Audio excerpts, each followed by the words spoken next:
consacré la journée d'hier à justement aller en campagne. Donc on a eu un contact et l'exploitation se trouvait au nord de Delhi, hein, à 1h30, 2 heures d'ici. Donc on a été sur une exploitation où il y a un partenariat dont un Néo-Zélandais. Et donc la personne qui nous a reçus est une personne d'ici. Donc elle nous a expliqué son exploitation. L'exploitation, c'est pas la norme, hein, parce qu'évidemment il y avait à peu près 200 vaches. Ils achètent en plus du lait, ils font de la transformation laitière. Mais ça a été l'occasion de discuter pas mal entre éleveurs, parce que c'est un agriculteur. Et il y a une confiance qui s'est instaurée entre nous. Ça a permis de discuter points techniques, détails. Il y a eu un bon échange. Il y a eu des avis, des conseils. Voilà, la personne a plutôt apprécié. Comme je le disais, il y a une relation qui s'est instaurée. Et donc, de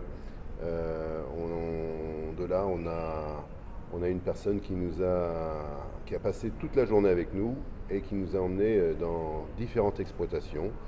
Et on a vraiment la représentativité des exploitations laitières indiennes, parce qu'il faut savoir que 95% des exploitations il y a une ou deux vaches par exploitation. Donc on les a vues, ces exploitations-là. On a vu des exploitations de 5 vaches, des exploitations de 15 vaches, 30 vaches.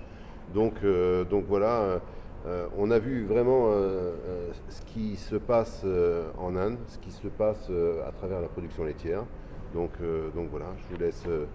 Et alors, si j'ai une question à vous poser, comment est-ce que Raj, parce que c'est son prénom, est arrivé à devenir fermier éleveur? Parce que c'est quand même un parcours intéressant. Oui, effectivement, la personne qu'on a rencontrée, comme l'expliquait Ludo, est en partnership avec des investisseurs, mais en fait à la base il était ingénieur, il était le seul formé, diplômé du village, un village de 300 habitants. Hein, je pensais que les villages auraient été plus importants, mais c'est pas énorme. Grown up in this village, and if somebody asked what we are doing, I could not explain him what is IT and what we are doing. So we were not able to contribute anything to the social, and we thought that we should have a social thing, especially in the village, to uplift the ecosystem. Mais on était quand même dans l'Inde profonde. Et donc formé, il a décidé, alors c'est à la fois une mission sociale et une envie d'avoir un but dans la vie. C'est comme ça qu'il nous l'a expliqué. Et effectivement, il est démarré de rien du tout, sans connaissance. Alors, pour la petite histoire, il a démarré en achetant des génisses. Il a acheté une quarantaine de génisses, et sur les quarantaines de génisses, il y en avait un énorme pourcentage de free martinisme. Donc voilà, déjà il dit la première chose, c'est qu'il ne savait pas qu'il y avait des génisses qui pouvaient ne pas avoir d'organes. Donc il nous a expliqué qu'il est parti de rien, et le partenariat avec le Néo-Zélandais, ça a permis vraiment de... L'idée, c'était pas de copier un système d'un autre pays et de l'appliquer à l'Inde, c'était bien d'adapter un système et de créer un propre système indien. Donc et là, on a vu on va dire une exploitation exceptionnelle, dans le sens où il y a 210 vaches, ce qui ne reflète pas du tout ce qu'il y a sur le territoire.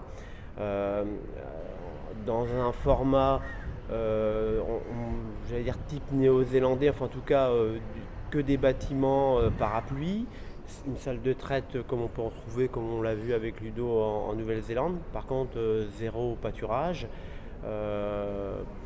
Et on est sur une alimentation plutôt européenne, mais avec des bases nutritionnelles. C'est-à-dire qu'il y a encore un effort important à faire sur l'aspect nutritionnel. En tout cas, ce qu'on a remarqué, un, il est très très positif. Deux, il a des marges de manœuvre et pas à pas, il les identifie et il avance, hein, je pense qu'il avance vite, il règle les problèmes. Il emmène des gens autour de lui, parce qu'il nous a emmené chez un jeune qui en fait qu'il est en train de coacher. Un jeune où il y avait à la fois Des bufflons. Des bufflons et puis du troupeau laitier. La troisième exploitation. Là. Ouais. Et donc voilà, je trouve qu'il a fait un bon boulot, il emmène du monde.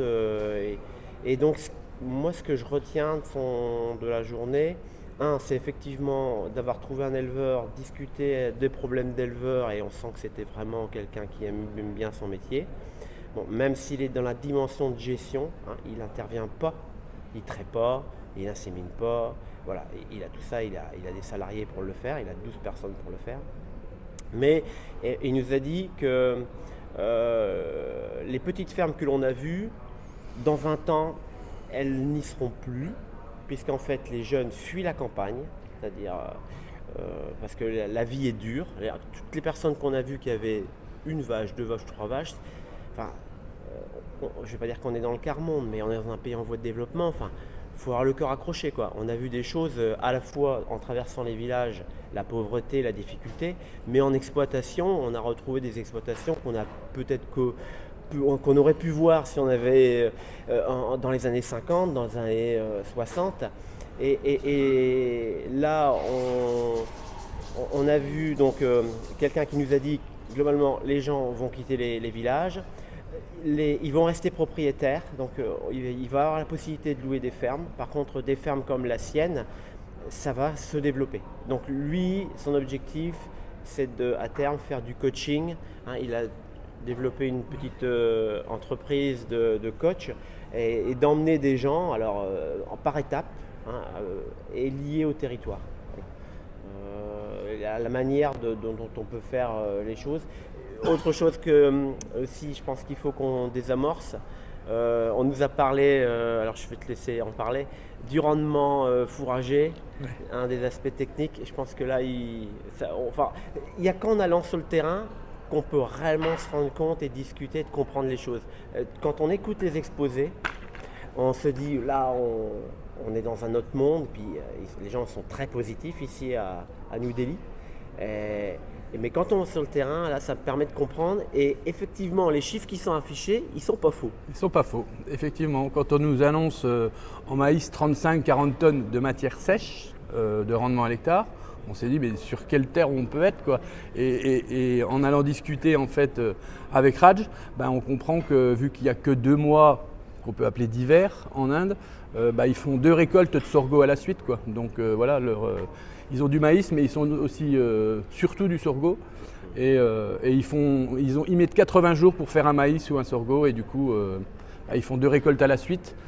Et la partie hivernale, en fait, ils ressèment un genre de luzerne, une légumineuse qu'ils vont faucher en verre et qui ne stockent pas, qu'ils alimentent en verre.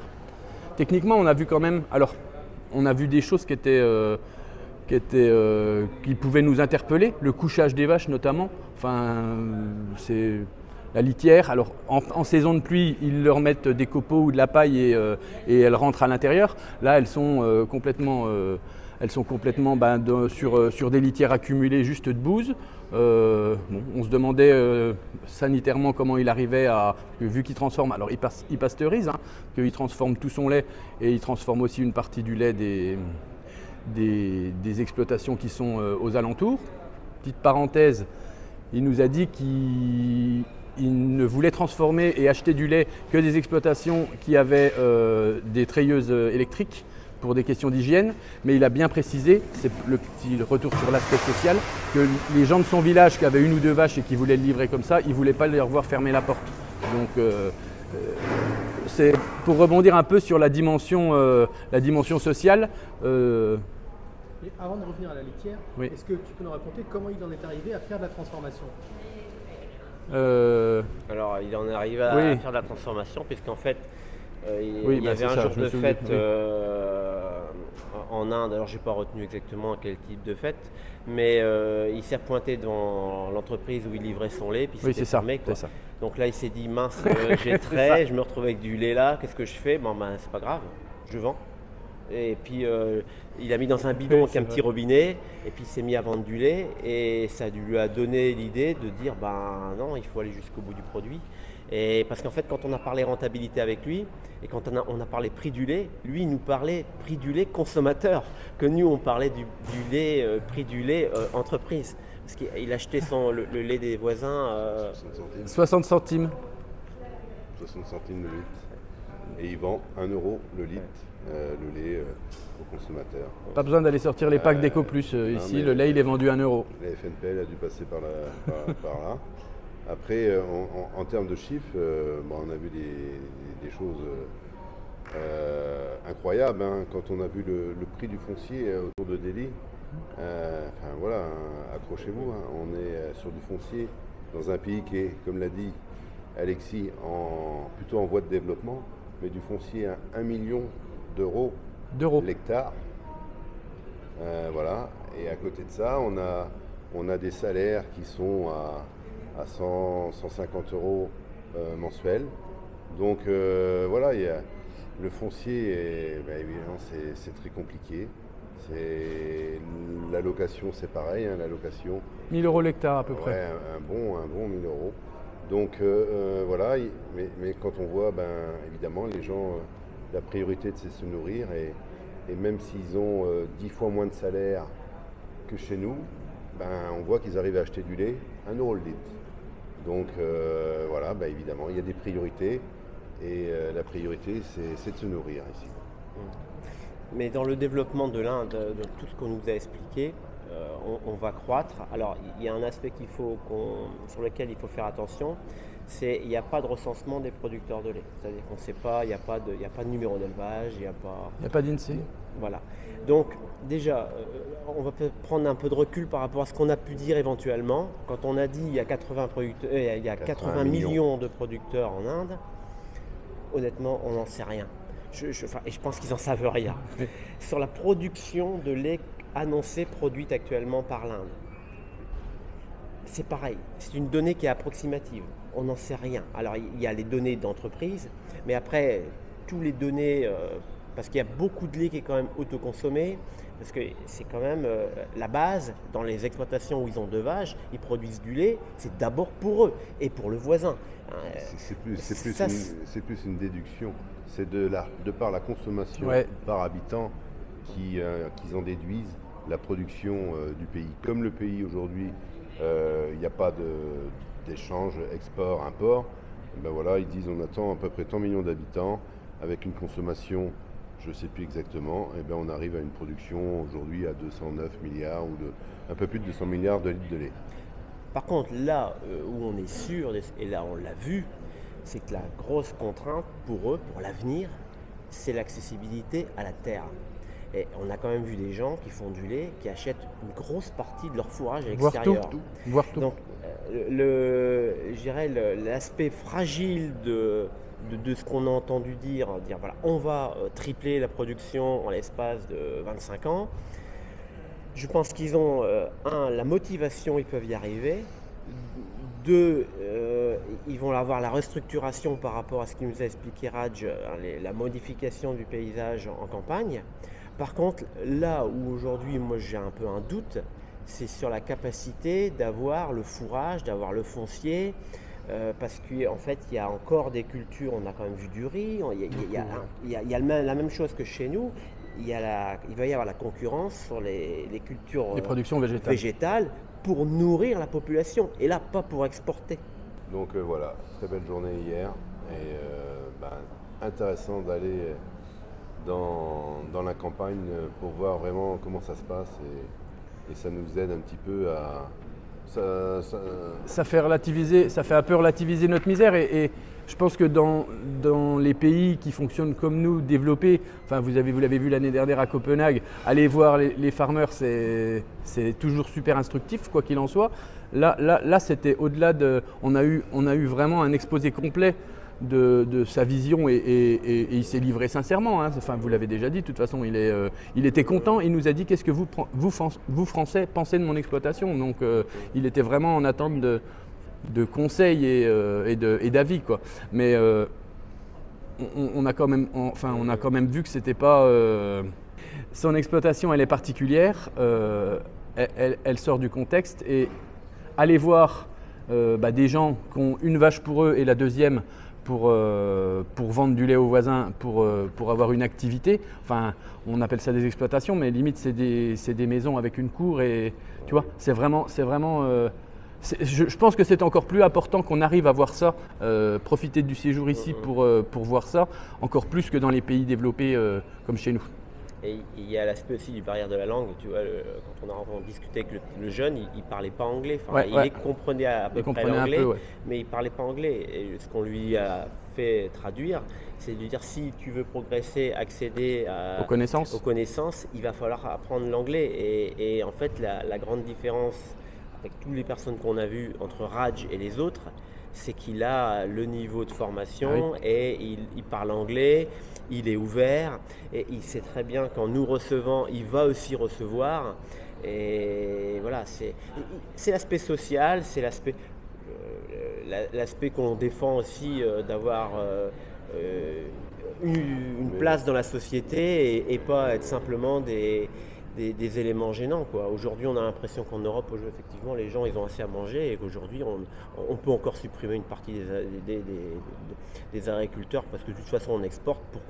Quelle nécessité d'exporter? Et là, les gens se trompent. Attention quand même, parce que l'Inde, on va avoir d'ici très prochainement, d'ici 2030, une augmentation de la population mondiale de 700 millions. Qui va se répartir à peu près moite-moite Pakistan, Inde, peut-être même plus en Inde.